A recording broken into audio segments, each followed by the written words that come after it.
अब बाहर की जो दिल्ली से बाहर की महिला है उनके लिए पिंक टिकट जो है वो बंद कर दिया जाएगा, ऐसा जो रेखा गुप्ता सरकार कह रही है, तो उस पर क्या कहना चाहेंगे? ये तो मैम गलत है ना। आप दोनों तरफ से बोर्ड होते हैं, दिल्ली की महिलाएं भी करती हैं और बाहर की महिलाएं भी करती हैं, तो दोनों साइड के लिए करना चाहिए ना मैम को, तो यही ठीक रहेगा। अच्छा। बाहर की महिलाएं क्या करेंगी फिर? हम्म। उनके लिए भी तो कुछ करना चाहिए ना, वो भी तो वोट देती हैं, यहाँ दिल्ली में रहती हैं तो हाँ। फिर। अच्छा, पिंक टिकट से कितना फायदा होता है बात महिलाओं को? पिंक टिकट से तो मैम बहुत फायदा है महिलाओं।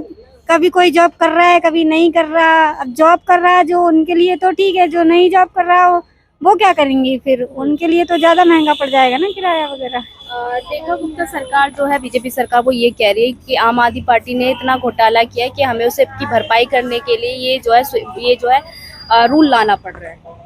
तो मैम इसमें महिलाओं की तो गलती नहीं है ना, महिलाओं को तो कुछ ना कुछ मिलना चाहिए। अब और कुछ फायदा तो मिलता नहीं है घरेलू महिलाओं को, बस टिकट का ही फायदा है, तो इतना तो करना चाहिए ना मैम को। ठीक। ठीक है मैम।